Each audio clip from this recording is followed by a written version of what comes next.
안녕하십니까? 우리 학생들 찬송 잘하죠? 너무 듣기 좋죠?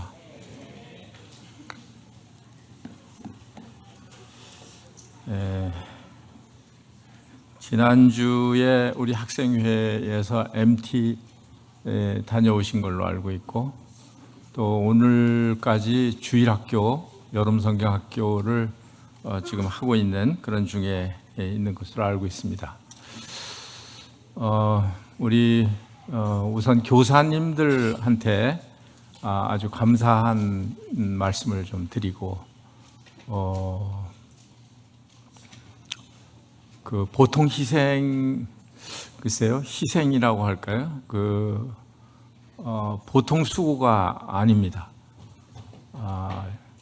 정말 온 신을 다해서 어린아이들을 이렇게 섬기는데 주님께서 크게 위로해 주시기를 바랍니다. 이게 어린아이들을 가르친다는 게 쉬운 일이 아니고, 아마도 말귀를 어떤 때는 잘 못 알아들을 수도 있고, 그런 어린이들을 상대로 해서 말씀을 전하는 것은 그렇게 쉬운 일이 아닙니다. 주님께서 지혜를 주시고 힘을 계속해서 공급해 주시기를 바랍니다. 오늘은 시편 62편, 요즘 우리 시편 말씀을 읽고 있는데 시편 62편을 함께 나누겠습니다.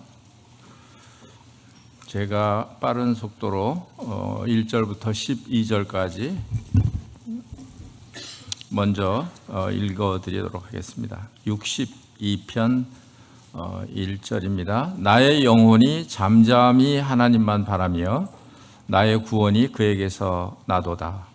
오직 그만이 나의 반석이시오 나의 구원이시오 나의 요새이시니 내가 크게 흔들리지 아니하리로다. 넘어지는 담과 흔들리는 울타리 같이 사람을 죽이려고 너희가 일제히 공격하기를 언제까지 하려느냐. 그들이 그를 그의 높은 자리에서 떨어뜨리기만 꾀하고 거짓을 즐겨하니 입으로는 축복이요 속으로는 저주로다. 셀라. 나의 영혼아 잠잠히 하나님만 바라라. 물은 나의 소망이 그로부터 나오는도다. 오직 그만이 나의 반석이시요 나의 구원이시요 나의 요새이시니 내가 흔들리지 아니하리로다. 나의 구원과 영광이 하나님께 있으며 내 힘의 반석과 피난처도 하나님께 있도다. 백성들아 시시로 그를 의지하고 그의 앞에 마음을 토하라. 하나님은 우리의 피난처시로다. 셀라. 아 슬프다. 사람은 입김이며 인생도 속임수이니 저울에 달면 그들은 입김보다 가벼우리로다. 포악을 의지하지 말며 탈취한 것으로 허망하여 지지 말며 재물이 늘어도 거기에 마음을 두지 말지어다. 하나님이 한두 번 하신 말씀을 내가 들었나니 권능은 하나님께 속하였다 하셨도다. 주의 인자함은 주께 속하오니 주께서 각 사람이 행한 대로 갚으심이니이다. 여기까지 읽었습니다.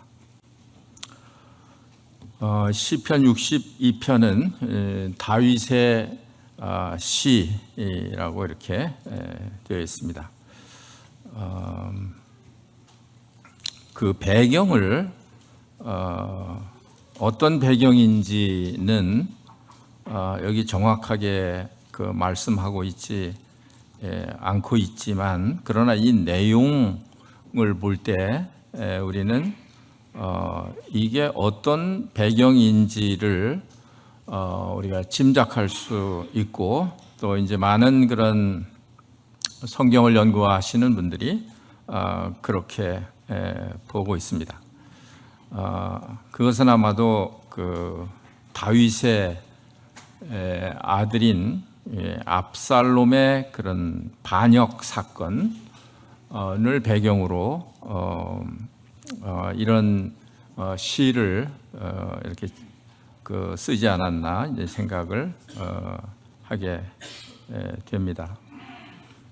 어떻게 보면 이 시의 이렇게 이미지가 좀 굉장히 어려움을 많이 당하고 있는 그런 어떤 낙심한 가운데서 쓰여진 그런 시라고 생각이 될 수 있겠습니다만, 저도 이제 그렇게 보았습니다만, 성경을 이렇게 자세히 보게 되면 다윗이 이 시를 쓸 때는 너무 하나님께서 다윗을 도우신 그 역사, 그 사실이 있었기 때문에 다윗은 아마 이 시를 쓸 때 아마 마음에 그런 넘치는 그런 기쁨, 넘치는 그런 하나님을 향한 그런 믿음, 그런 소망, 그런 찬양, 그것을 가지고 이 시를 썼겠다 이런 생각을 하게 됐습니다. 이 시편 62편을 우리가 이해를 하려고 하면 그 배경이 되는 사무엘하 15장에부터 16장, 17장에 이르는 그 말씀들을 우리가 배경으로 이렇게 생각을 하고 있어야 이 말씀이 잘 이해가 가는 그런 성경입니다. 그래서 배경을 조금 이제 말씀을 드리고 우리 다윗이 이 시 가운데서 우리에게 보여주시고자 하시는 것이 뭔가 하는 것을 몇 가지 살펴보도록 하겠습니다. 아까 말씀드린 대로 이 압살롬, 다윗의 셋째 아들인 이 압살롬이 아주 음흉한 그런 생각을 갖기 시작했습니다. 당연히 다윗이 왕이기 때문에 그 아들인 압살롬은 오히려 다윗에게 힘이 되어주고 지원군이 되어주고 또 응원을 해야 하고 이런 입장에 그런 처지에 있어야 마땅합니다만, 그러나 이 압살롬은 그와는 정반대로 반역을 꾀하고 있는 그 아버지의 그런 왕좌, 그 자리를 탐내고 있는 이런 어떤 육신적인 그런 욕망에 사로잡혀서 일을 꾸미고 있는 그런 것을 우리가 볼 수가 있습니다. 그래서 사무엘상 15장에 가서 읽어보시면 제일 먼저 한 일이 이 압살롬이 자기를 보호하기 위해서, 자기를 경호하기 위해서 병거, 말, 또 호위병, 오늘날로 말하면 경호원을 한 50명쯤 이렇게 두고 일을 시작했던 것을 볼 수 있습니다. 그리고 솔로몬이 압살롬이 하는 그런 일은 성문 길 곁에 서서 백성들이 다윗에게 어떤 송사거리가 있어서 억울한 그런 일을 당해서 그것을 재판을 의뢰하기 위해서 이제 다윗 왕에게 이렇게 백성들이 오게 되는데, 그 중간에서 이 압살롬이 다윗에게 가는 그런 사람들을 붙잡아서 앉혀놓고 내가 어느 지파에서 왔느냐? 어느 지파에서 왔습니다. 그렇게 얘기를 하면 내가 어려운 게 뭐냐? 그렇게 이제 물어보죠. 그러면 다 거기는 아주 어려운 그런 억울한 그런 사정을 가지고 있는 그런 사람들이 오기 때문에 그 사정을 압살롬에게 이야기를 하게 됩니다. 그러면 이제 이 압살롬은 그 사람에게 네가 옳다고, 네가 지금 옳은 그런 입장에 있다. 네가 하는 말이 옳다. 이렇게 이제 아주 마음을 사요.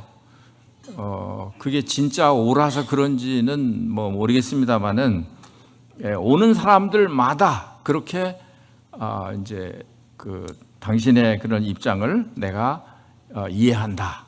당신이 옳은 그런 판단을 가지고 있는 사람이다. 그런데 왕이 이 송사를 들어줄 사람을 세우지를 않네. 이 말은 무슨 말이냐 하면 백성들로 하여금 그 왕과 이렇게 이간을 시키는 거죠. 왕을 좀 의심하게 만드는, 왕은 왜 백성들을 위해서 일하지 않나, 이런 이제 생각을 갖게 하는 이제 그런 일을 하게 됩니다. 그러면서 내가 이제 이런 재판관 자리에 내가 앉게 되면 나는 정의를 가지고 정의로 너희들에게 이렇게 베풀어서 재판을 하고 이렇게 할 것이다. 이렇게 이야기를 합니다. 그러니까 이 백성들이 들을 때는 참 우리를 위해서 이렇게 송사를 들어주는, 대신하는 이런 사람으로 이렇게 인식을 하도록 이렇게 하고 있습니다. 사람들이 와서 또 압살롬에게 절을 하면은 이 압살롬이 붙들고 또 입을 맞추고, 입을 맞춘다고 하는 것은 뭐 굉장히 친절한 그런 의미이죠. 내가 너를 사랑한다.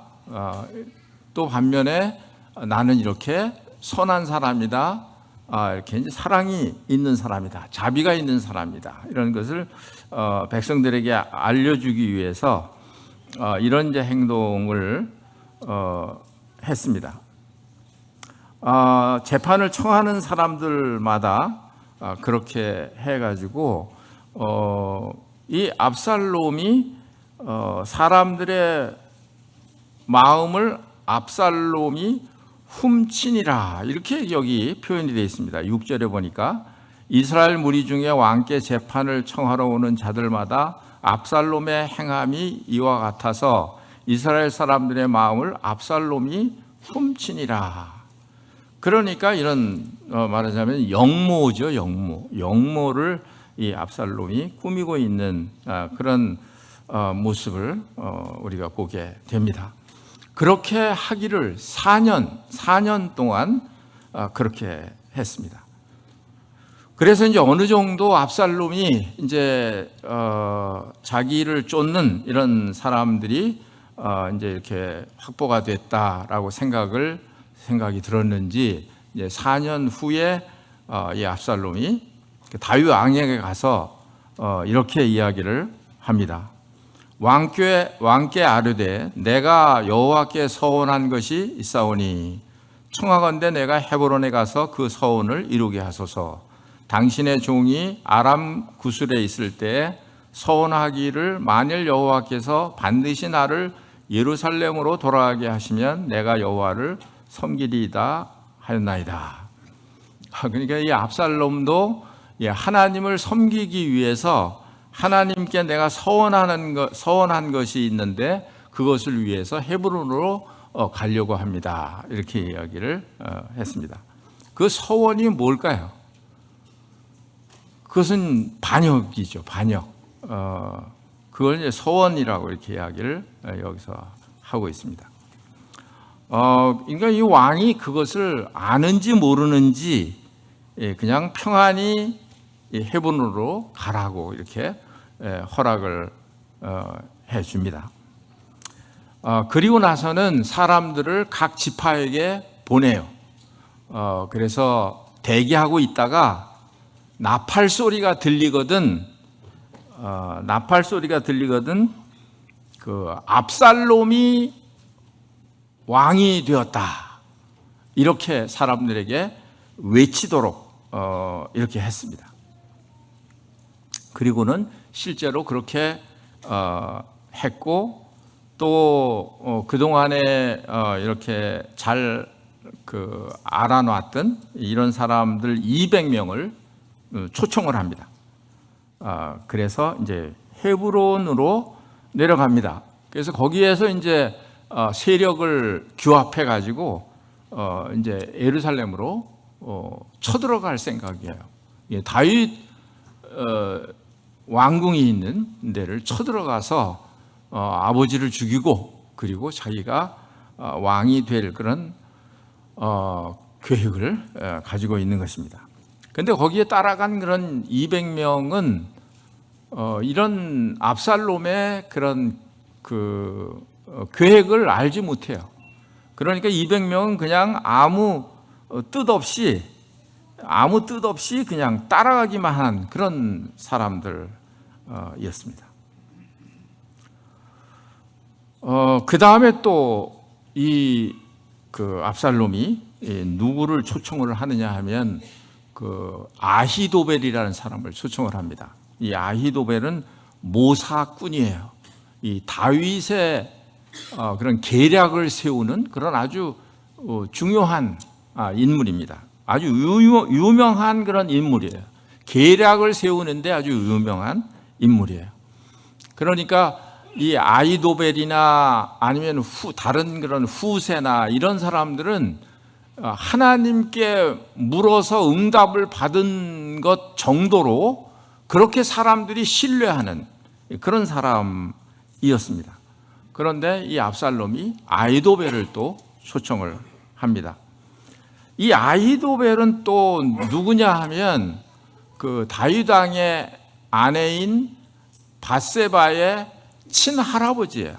그렇기 때문에 이제 다윗이 이 아히도벨을 세워서 이렇게 이제 국사를 운영하는데 중요한 역할을 맡겼는데 이 왠지 모르게 이 아히도벨도 압살롬 쪽으로 돌아갔어요.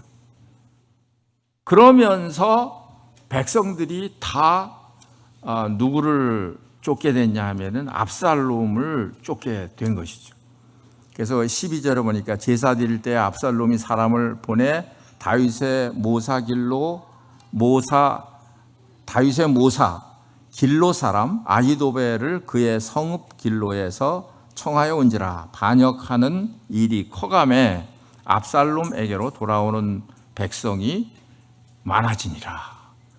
그러니까 지금 이 다윗은 얼마나 그 위기감을 느꼈겠어요. 다윗은 사실은 이런 전쟁이나 이런 것을 한두 번 겪어본 사람이 아닙니다. 근데 그것은 다 외부의 적들과 싸우는 그런 경우였었는데 지금 이 경우는 그런 게 아니에요. 다른 사람도 아니고 자기 아들이 자기를 무너뜨리려고 자기 왕좌를 뺏고 왕이 되기 위해서 이러한 이 음모, 이런 반역을 꾸미고 있는 이런 상황입니다. 그래서 어떤 전령이 다윗에게 와서 이런 말을 했습니다. 어떤 말을 했냐면 이스라엘의 인심이 다 압살롬에게로 돌아갔나이다, 이런 말을 했어요. 그게 이제 실제 상황이었습니다.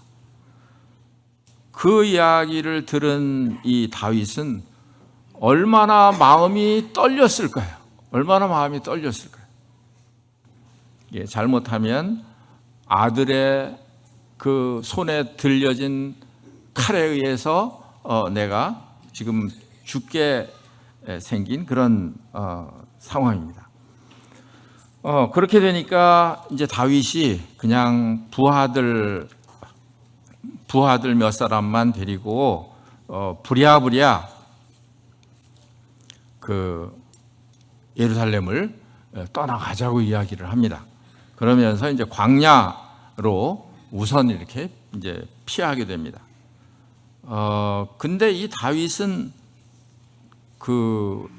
아마도 뭐 군대를 모집을 해서 이렇게 싸웠을 수도 있는데, 아마 이제 제가 이렇게 느끼기에는 이건 동족 간의 그런 피 흘림이잖아요. 동족 간의 전쟁이잖아요. 그러니까 다윗은 그걸 원치 않았던 것 같아요. 그래서 그냥 다윗이 예루살렘을 피한 거예요. 예루살렘을 피해 준 거예요. 그렇게 해서 나오려고 하니까 그 제사장 사독과 아비아달이 레위인들에게 언약궤를 매게 해가지고 왕을 이제 쫓아서 나오는 거예요. 그런 이제 상황이 되니까 이 다윗은 그걸 원치 않았습니다. 아마도 이 다윗은 아마 자기가 그런 믿음이 있었던 것 같습니다. 지금은 이런 상황이라도 이것이 끝이 아니고 하나님께서 자기를 예루살렘으로 이렇게 다시 인도하실 것이다 하는 것을 믿었는지 언약궤를 가지고 쫓아오는 이 사독과 아비아달 이 제사장들에게 너희는 나를 따라오지 말고 그냥 예루살렘에 가서 머물러 있으라고 이야기를 합니다. 그렇게 이제 이야기를 하는데 또 이제 가다가 보니까 그 블레셋 사람 입대라고 하는 사람이 있는데 이 사람이 600명의 사람들과 같이 다윗을 쫓고 있는 거예요. 근데 이 사람들은 성경에 어느 때에 이렇게 이스라엘로 전향을 해서 이스라엘 사람이 되었는지 우리가 잘 알 수는 없지만, 그러나 이제 이 사람들이 있는데 이 사람들은 군대는 아니에요. 그냥 여인들, 어린아이들까지 다 합쳐서 600명인데 이 사람들이 쫓아오려고 합니다. 그러니까 다윗이 그것도 또 만류했어요. 너희가 지금 온 지가 어제 왔는데, 여기 표현이 어제인데 그게 진짜 어제인지 얼마 안 됐다는 뜻인지는 모르겠습니다만 온 지가 얼마 안 되는데 나를 이렇게 쫓아오려고 하느냐. 나는 광야에 가서 이렇게 광야에서 유리하고 방황하게 될 터인데 너희들이 나를 따라오면 이것은 너희들이 불행하게 될 거다. 그러니까 너희들은 너희 나라로 돌아가서 그렇게 편안하게 사는 게 좋다. 이런 이제 얘기를 했습니다. 그런데 이때는 블레셋 사람 이때라고 하는 이 사람은 다윗이 알고 있는, 다윗이 섬기고 있는 그 하나님을 알고 있었던 것 같습니다. 그래서 이 다윗을 떠나지 않아요. 다윗이 가는 곳에 내가 거기 가고 다윗이 죽는 곳에 내가 죽겠고, 이런 각오를 가지고 다윗을 쫓아 가겠다고 이렇게 이야기를 합니다. 그러니까 이제 다윗이 그거를 어떻게 만류할 수가 없어서 같이 피신을 하게 되는 이런 이제 모습을 볼 수 있습니다. 그러니까 이 다윗은 싸우고 싶은 그런 의향이 어디에서도 잘 보이지 않아요. 그리고 이제 예루살렘을 이렇게 떠나게 됩니다. 그러면서 울어요.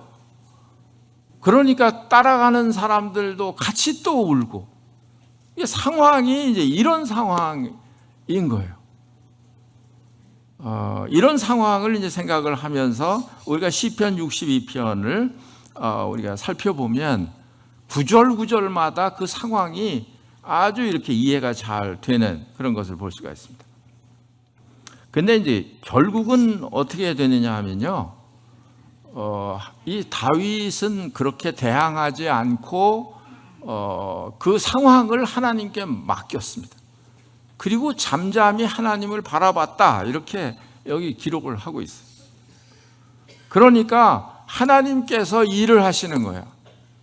하나님께서 일을 하셔가지고 어떻게 됐냐 하면, 그 친구 후세라는 그런 장관이 있었다고 했잖아요. 근데 그 후세도 아마 이 다윗이 뭐 자기를 위해서 자기를 보호하고 뭐 이렇게 하려고 생각했으면 아마 이 후세 장관을 아마 데리고 그리고 아마 나왔을 텐데, 이 후세 이 장관도 다윗이 그냥 예루살렘에 머물러 있으라고 이야기를 합니다. 아마 이런 것을 보면 아마 이 다윗이 미래가 어떻게 될 것인가 하는 것에 대해서 이렇게 믿음으로 바라봤던 것 같습니다. 그래서 이 후세는 예루살렘에 머물면서 이제 그 누구예요? 압살롬 밑에서 일을 하게 됩니다. 물론 이건 위장이에요. 이 후세는 그 다윗의 친구고 다윗 편이고, 그렇지만 이제 압살롬에게 가서 거기에서 압살롬의 종인 것처럼 위장을 하고 거기에 있는 겁니다. 그러냐, 압살롬이 묻는 거예요. 이 다윗을 어떻게 죽일까? 어떻게 하면 좋겠냐? 아히도벨이 모사라고 그랬죠. 굉장히 좋은 그런 아이디어를 이야기를 합니다. 그런데 이상하게도 이 다윗은 그냥 아히도벨의 말을 듣고 그대로 하면 돼요. 가서 어떤 이야기냐 하면, 가서 다윗만 죽이면 됩니다. 그러면 백성들이 자동적으로 돌아오기 때문에 그렇게 하는 방법이 옳습니다. 이렇게 얘기를 한 거거든요. 사실 그게 제일 기가 막힌 그런 그 모사예요. 그런 계략이에요. 그런데 압살롬이 이상하게도 그 말을 듣지 않아요. 그리고 후세의 말을 좀 들어보자, 이렇게 얘기를 해요. 후세가 이제 계략을 또 이야기를 합니다. 근데 성경에 보니까 하나님께서 압살롬으로 하여금 이 후세의 말을 듣도록 하셨다, 이렇게 기록을 하고 있습니다. 그러니까 이 다윗은 자기의 어떤 그런 자기 생각을 가지고 계획을 가지고 이렇게 한 게 아니에요. 그런데 하나님께서 배후에 압살롬의 마음도 붙드셔서 좌지우지하시고 그렇게 하셨던 그런 그 일을 볼 수가 있습니다. 그래서 결국은 나중에 싸우죠. 그래서 다윗의 사람들이 승리를 거두게 돼요. 그리고 아히도벨은 이제 자기가 실패한 것을 알고 자기 집에 가서 자살을 하게 되고, 또 이 아들 압살롬은 노새를 타고 가다가 상수리나무에 걸려서 노새는 밑으로 빠져나가고 상수리나무의 머리에 걸려 있으니까 그 요압이라는 장군이 가서 이 압살롬을 죽이는 그런 이제 장면들이 사무엘 하에 기록이 되어 있습니다. 이런 상황 같으면 아마 믿음이 없는 그런 어떤 경험이 없는 그런 사람들 같으면 이런 상황이 되면 그냥 자포자기했을 것 같아요. 다른 사람도 아니고 아들이 자기를 해하기 위해서 이렇게 음모를 꾸미고 공격을 해오고 온 백성들, 그 아끼던 그런 모사까지, 온 백성들까지 마음이 다 압살롬에게로 돌아가고, 이런 상황이 되면 아마 이 압살롬이 죽을 게 아니라 그냥 다윗이 죽고 싶었을 것 같아요. 그런데 다윗의 믿음은 뭐냐 하면 그래도 그런 상황에서 포기하지 않았다 하는 겁니다. 왜 포기하지 않았을까? 다윗을 왕으로 세워 기름 부음을 받아서 기름을 부어서 왕으로 세우신 이는 누구죠? 하나님이신 거예요. 그러니까 그냥 자기 생각, 인간적인 생각을 가지고 했다면 아마 그렇게 자포자기할 수도 있고 실망하고 뒤로 물러갈 수도 있고 그랬을 거예요. 그런데 다윗은 하나님 앞에서 생각을 한 거예요. 그러니까 그런 상황에서 이스라엘 나라도 그냥 버리고 또 성전도 버리고 제사도 버리고 이렇게 할 수는 없었습니다. 다윗은 그 하나님의 그런 다윗을 향한 그런 그 일을 다윗이 알고 있었기 때문에 그렇죠. 그러나 거기에 비해서 압살롬은 그렇지 않은 거잖아요. 하나님이 지금 압살롬을 세운 게 아니잖아요. 자기가 자기 어떤 권력의 욕망 때문에 그렇게 하는 것이니까. 그래서 이런 상황에서도 이 다윗은 이렇게 실망하지 않았다, 낙심하지 않았다 하는 것입니다. 그리고 이 다윗이 잘한 그런 일은 뭐냐 하면 불평하고 원망하고 비방하고 이렇게 하지 않은 거예요. 그냥 자연적인 그냥 보통 사람 같으면 사방 막 얘기를 하겠죠. 나는 지금 억울합니다. 내 아들 좀 보세요. 저놈이 나를 죽이고 왕이 되려고 저렇게 반역을 하고 있습니다. 저 압살롬을 좀 보세요. 아마 이러면서 사람들에게 자기 아들을 비방할 수도 있고 이럴 수도 있는데 이런 기록에는 전혀 그런 기록이 나타나 있지 않고 있습니다. 다시 시편 62편으로 돌아와서 62편 1절 말씀에 보면 나의 영혼이 잠잠히 하나님만 바라며 나의 구원이 그에게서 나오는도다. 잠잠히 하나님 바라는 일, 거기 밑에 보면 3절에 보시면 넘어지는 담과 흔들리는 울타리 같이 사람을 죽이려고 너희가 일제히 공격하기를 언제까지 하려느냐. 이 말씀은 상당히 좀 이해하기가 좀 어려운 그런 그 구절이기도 한데 저는 이렇게 이해를 했습니다. 담, 흔들린 그런 울타리 이런 것은 사실은 그 집을 보호하기 위해서 있는 거잖아요. 그런데 그 담과 울타리가 한꺼번에 자기에게 넘어오는 거예요. 자기를 덮치는 거예요. 그런 위협을 갖게 하는 거예요. 그러니까 그 자기와 가까이 있던 그런 그 사람들, 그런 장군들, 또 이스라엘 백성들, 이런 사람들이 다 다윗의 곁에 있었던 사람들이잖아요. 온 백성들도 다윗이 왕이 될 때 사울은 천천히고 다윗은 만만이라고 다 외쳤던 그런 사람들이잖아요.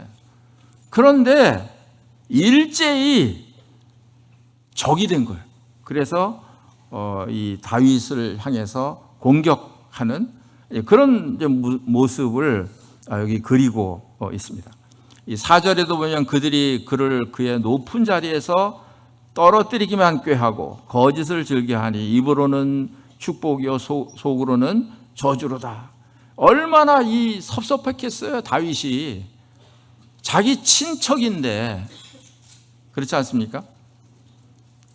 자기 친척인데, 아히도벨은 자기 친척이잖아요. 그런데 이렇게 이제 배신을 하고 배반을 당했기 때문에 이제 그런 이제 상황이 있습니다. 그러면서 이제 9절에 보면 슬프다. 사람의 입김이며 인생도 속임수이니 저울에 달면 그들은 입김보다 가벼우리로다. 왜냐하면 다윗은 그 사람들의 결말을 보았기 때문에 그런 것이죠. 그러니까 아무리 사람들이 거대한 힘을 가지고 나를 위협한다고 할지라도 그 거대한 힘을 가진 것 같이 보이는 그런 사람들은 뭐에 비유하냐 하면 그냥 입김에 불과하다는 거예요. 잠깐 있다가 없어지는 것은 입김이에요. 양주에 사시는 분들은 어제 그 뒷산에 무지개를 보셨는지 모르겠습니다만 보셨습니까? 네. 입김이 아니라 무지개도 잠깐 있다가 사진 한번 딱 찍었는데 그 다음에 보니까 없어졌어요. 그 아름다운 무지개가요. 그러니까 인생이 이런 것이라는 거예요. 아무리 세력을 가지고 힘이 좋고 뭐 그런 어떤 대단한 백그라운드를 가지고 있다고 할지라도 인생은 입김에 불과하다는 거예요. 그걸 다윗이 본 거잖아요. 경험한 거잖아요. 그러니까 다윗이 이 시를 쓸 때는요, 정말 이건 이런 것이에요. 이 말씀대로 이렇게 되는 것이에요. 그래서 다윗이 나의 영혼이 잠잠히 하나님만 바라며 나의 구원이 그에게서 나오는도다. 그걸 다윗이 경험을 한 거예요. 구원은 하나님께로부터 오는 것이다. 어떤 군대로부터 오는 것도 아니고 어떤 사람을 의지해서 거기서부터 오는 것도 아니고 또 재물을 의지해서 거기서부터 오는 것도 아니고, 그러니까 10절에 보니까 포악을 의지하지 말며 그랬지 않습니까? 그런데 이 압살롬은 뭘 의지했어요? 포악을 의지한 거예요. 아주 악한 그런 일들을 행하고 있습니다. 물론 이게요, 하나님께서 다윗에게 말한 그런 벌이에요, 벌. 네. 다윗이 범죄하고 나서 회개했죠. 그리고 용서를 받았습니다. 그럼에도 불구하고 이 다윗에게 이런 예언을 하잖아요. 이런 일이 있을 거다. 피 흘리는 일이 있을 거다. 이런 예언을 하잖아요. 그 예언대로 지금 되는 거예요. 그러니까 다윗의 입장에서는 더 낙심할 수밖에 없는 그런 상황인 거예요. 그럼에도 불구하고 이 다윗은 낙심하지 않았다 하는 거예요. 그리고 하나님만 바라봤다는 거예요. 이거는요, 확신이 없으면 그렇게 못해요. 다윗이 지금 뭐라도 해야지, 지금 이런 상황에서 죽게 생겼는데 뭐라도 해야지, 그렇잖아요. 있는 군대를 모집을 하든지 뭐 어떻게 방법을 연구를 하든지 어떤 무슨 수단이 있는지 한번 해보든지 뭐 이렇게 해야 되는 거 아닙니까? 근데 다윗은 그게 방법이 아니라는 걸 알았어요. 어떤 게 방법이냐 하면 잠잠하게 하나님만 바라는 거다. 이해가 안 되죠. 저같이 이렇게 육신이 강할수록 이런 게 이해가 안 돼요. 내가 할 수 있다고 생각할수록 이게 이해가 안 돼요. 아니, 이런 상황에서 잠잠히 있으면 어떡하냐? 이런 상황에서 하나님 바라만 보고 있으면 되냐? 그런 생각이잖아요. 그런 생각이 들잖아요. 그런데 이 다윗은 그런 압살롬이 자기를 죽이려고 하는 그런 상황에서 압살롬이 그걸 경험한 거예요. 그렇게 해본 거예요. 그리고 얘기를 하는 거예요. 누구한테? 백성들한테. 8절에 보니까 백성들아 시시로 그를 의지하고 그의 앞에 마음을 토하라. 하나님은 우리의 피난처시로다. 하나님이 다윗의 피난처가 되신 것을 다윗은 아는 거예요. 그걸 본 거예요. 그것뿐만이 아니죠. 여기 그만이 나의 반석이요. 그런 말을 하잖아요. 하나님만 바라라. 오직 그만이 나의 반석이다. 그러잖아요. 그러니까 하나님 앞에서는 하나님도 바라보고 다른 것도 바라보고 이거 돼요, 안 되는 거예요? 하나님은 그걸 원치 않으세요. 하나님만 바라보기를 원하시는 거예요.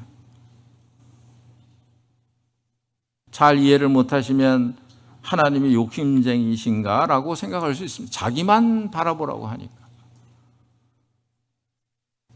그러나 욕심쟁이라고 하는 거는 뭐예요? 자기 욕심을 이루기 위해서 하는 것이죠. 그런데 하나님은 어떤 분이신가요? 그분은 절대자이시잖아요. 절대자. 그렇기 때문에 자기의 영광을 다른 사람과 나누기를 원치 않으시는 거예요. 사람들이 나를 신뢰하는 그런 믿음에 있어서 하나님도 신뢰하고 다른 것도 신뢰하고 그렇게 그걸 원치 않으시는 거예요. 하나님도 따라가고 재물도 따라가고 그렇게 하기를 원치 않으시는 거예요.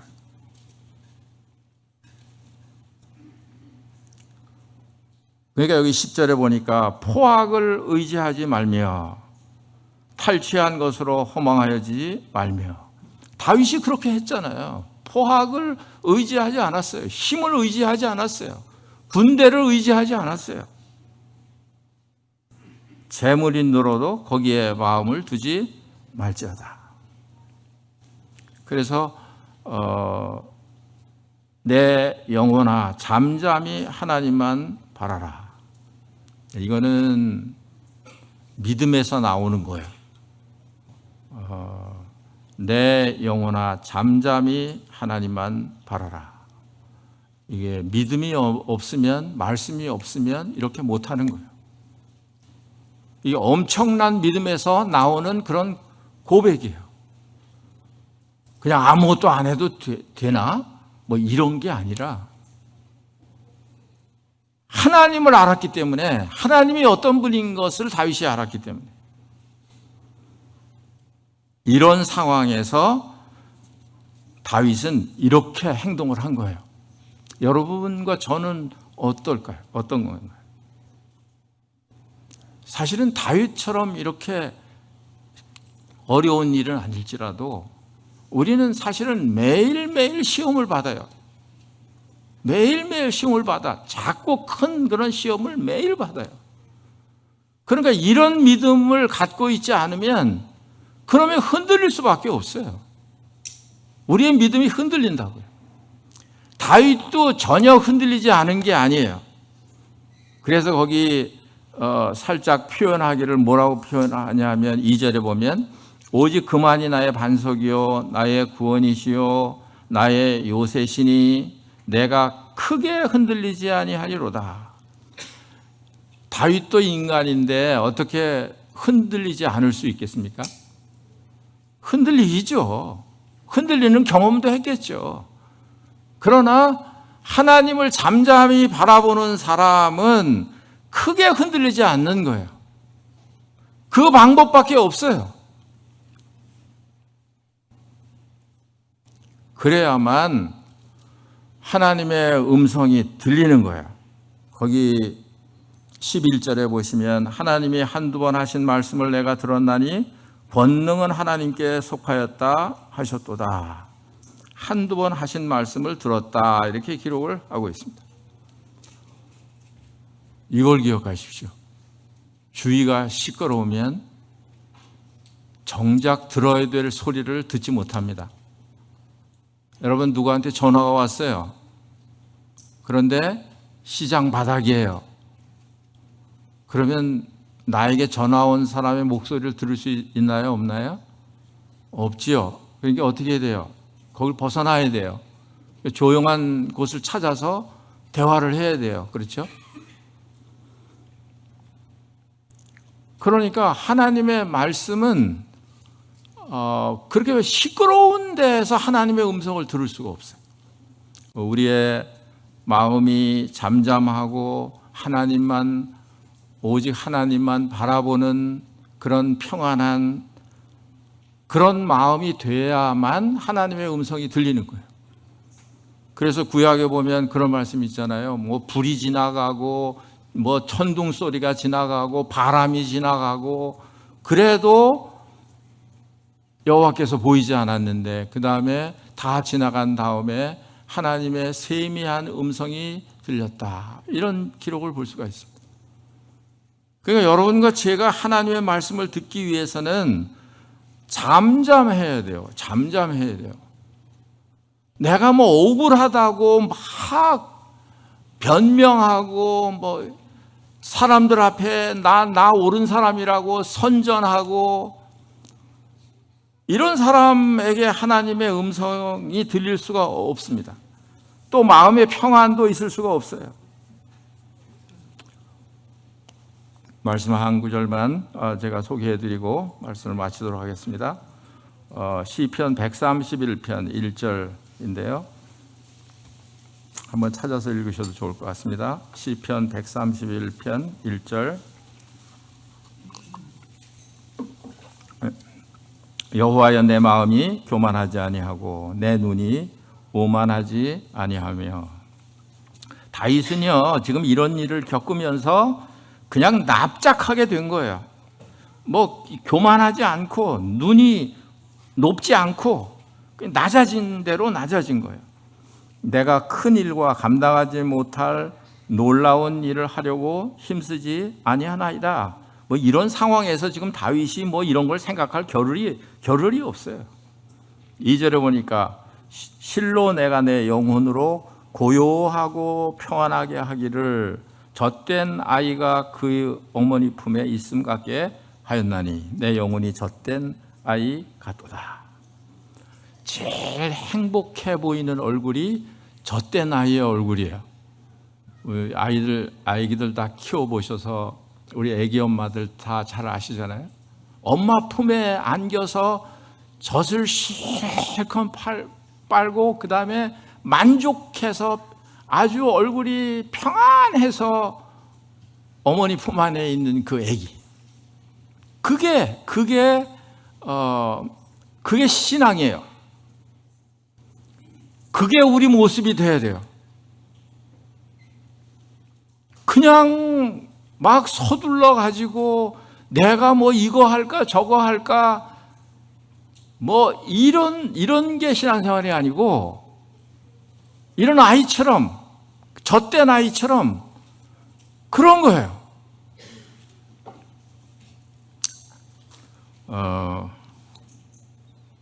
그럴 때 어떻게 하실까요? 그럴 때 하나님이 하시는 거예요. 그러니까 내가 막 쫓아다니고 내가 막 일을 하고 내가 막 일을 벌리고 이렇게 할 때는 하나님께서 일을 하실 수가 없어요.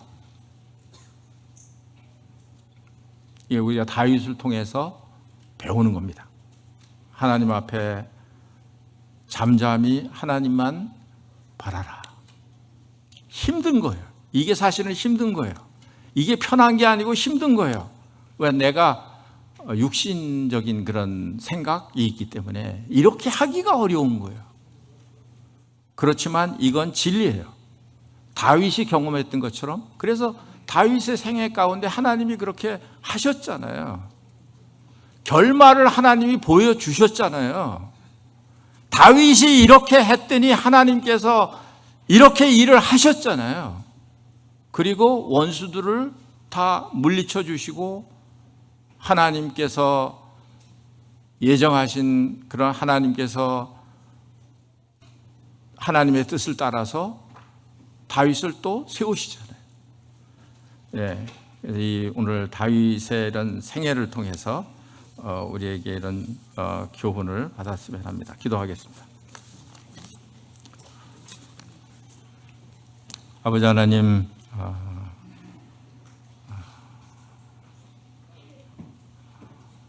참으로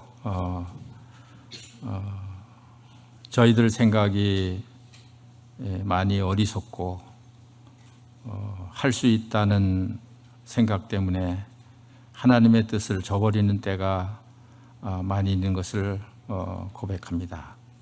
아버지 하나님께서 저희들을 붙드시고 저희들의 눈이, 저희들의 믿음이 주님께만 향해 있을 수 있게 하셔서 잠잠하고 하나님만 바라보는 그런 믿음을 우리 모두에게 갖게 해 주시옵소서. 주 예수 그리스도의 이름으로 기도합니다.